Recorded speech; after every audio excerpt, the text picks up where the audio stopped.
My name is Andrew. This is Rogue Wrenching. Welcome to my shop. Well, it's not my shop. I just work here. But this is where my tools are. So we're talking about tools today. So let's dive right in. Tools are expensive. Newsflash. It sucks, but that's what they are. So Snap-on tools are really amazing tools, generally speaking. Now, there are some things you should buy from Snap-on, some things that you probably shouldn't buy from Snap-on. So here's a great example of a Snap-on tool that I will say is well worth it. That would be this long-handled half-inch drive ratchet with a flex head.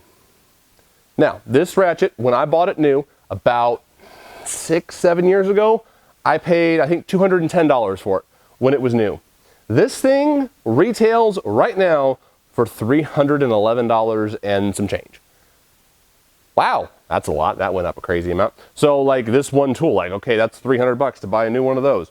So tools are very, very, very expensive. That being said, I don't have exclusively Snap-on tools. Well, my tool storage is all Snap-on, which, by the way, love it. I'm a huge fan of tool storage. We have other people in the shop that have other branded boxes. We've got a Tool Vault, we've got a Milwaukee, we've got some Cornwell, and I gotta say, Snap-on is the best toolbox in this shop, hands down. I don't care what you have. I'd like, wow, these are the best toolboxes. But I digress. The point is, let's talk tools. You got to buy tools to do this job. Where should you begin? Humble Mechanic, Charles, who's a great guy, and I've emailed him a couple times about doing collab videos, specifically talking about tools, and he hasn't gotten back to me because he's a busy guy, and that's great. And we always get like 1 or 2 emails in, and he's like, yeah, sure, let's do it, and then it never happens. But anyway, Charles, if you're watching this, dude, email me because I would love to do a video with you. But tools, Charles over at Humble Mechanic has a great couple of videos on building a starter tool cart and building a starter tool box. Now, the only thing that I will, I guess, critique on his build of a toolbox is he set his up to be much more specific to the dealer environment. So working on kind of one car line, specifically VW, because that's what he does, which is great if you're interested in going the dealer route. Personally, I've never worked for a dealer, so take this with the appropriate amount of salt that you should. I think independents are better. I think you can get better training. I think you can get better technicians. I think you can get a more rewarding career and a lot less politics working for an independent shop as opposed to working for a dealership. Now, again, I haven't worked for a dealer, so that's my thought. It is what it is. Take it or leave it. Anyway. So for starting out in this trade, there's a lot of tools that you're going to need. And you're going to need to start with some basic like hand tools. So your sockets, your wrenches, your ratchets, stuff like that. And I think the best option to start out with that is the Husky 290 piece toolkit, which I will link in the description below. You can get this new from Home Depot right now is, I want to say, about $180, $190 for this toolkit. There are people so I live in the Phoenix metro area. There are people that resell liquidation pallets. And so you can find these things new in a box, but not from Home Depot, but just like used. You can find these things on Facebook Marketplace for $130 to $150. And this is a great starting point. I have a ton of sockets. Like, I still have my Husky sockets that I started with. Obviously, I've upgraded to Snap-on over the years, and some of the sockets are Snap-on, but I still have a lot of Husky tools that I started out with. Husky tools are a fabulous point to start with because they carry a lifetime warranty through Home Depot. Now, since Home Depot warranties them, all you gotta do is you take a broken tool, you don't need a receipt or anything, you take it in, you hand it to them, they give you a new one, no questions asked. At least that's what they advertise, but they're lying to you. They will always ask you questions and sometimes even argue with you about their policy, but the point is they will hand you a new tool. If you read their policy, it says bring a broken tool back, a broken hand tool back to any retail outlet like Home Depot, and they will give you a new one. I had a lady that printed me off the policy and handed it to me and said, I'm not warrantying that. And I grabbed it and I was like, paragraph 2, right here, you're giving me a new one. Anyway, you're gonna have to argue with Husky warranty about Husky tools.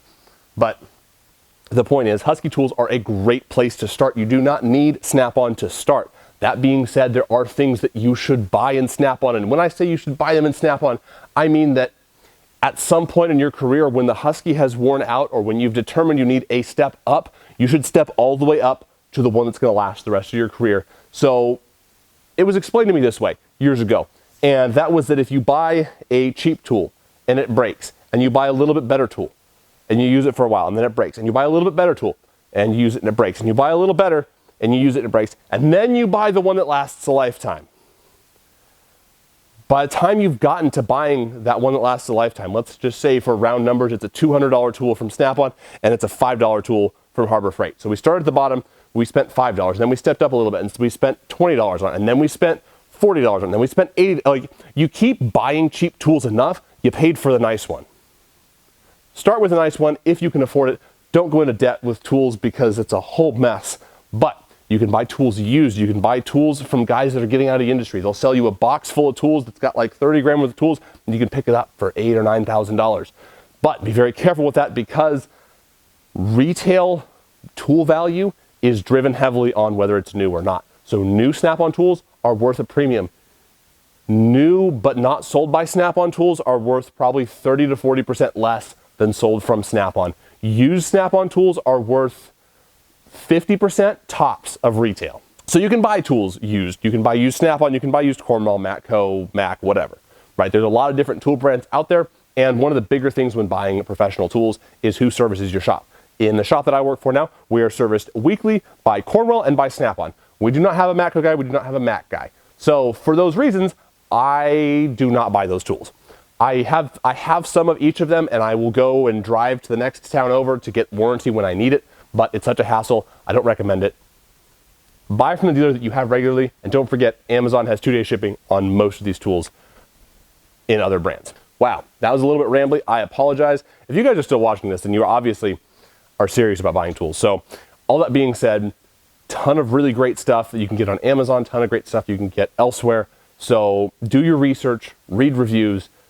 But the biggest piece of advice that I can give you if you are a new technician or a lube tech or someone that's starting out kind of on the bottom end of the spectrum is get into a shop. And once you're in that shop, don't buy a tool for like a month, and keep track of what you're borrowing the most. That's what I did when I started, and that has served me well. So what tool am I borrowing the most? That's the next tool that I'm gonna buy. If I'm borrowing a 3/8 impact, like several times a day, every day, that's the tool that I'm gonna buy. If I'm borrowing someone's torque wrench every day, that's the tool that I'm gonna buy. Speaking of torque wrenches, buy Snap-on, don't buy anything else. They're all crap. But yeah, like just buy Snap-on. That's the end of that discussion. So all that being said, I apologize for a long-winded, rambly video, but I hope that I've been able to communicate some information that you found helpful. If you found it helpful, please give it a like so that it can spread to more people. And with that, I think we're gonna call it a night, fellas. Ladies, gents, 92% of you are male, so anyway. Thank you so much for watching, and we'll see you guys in the next video.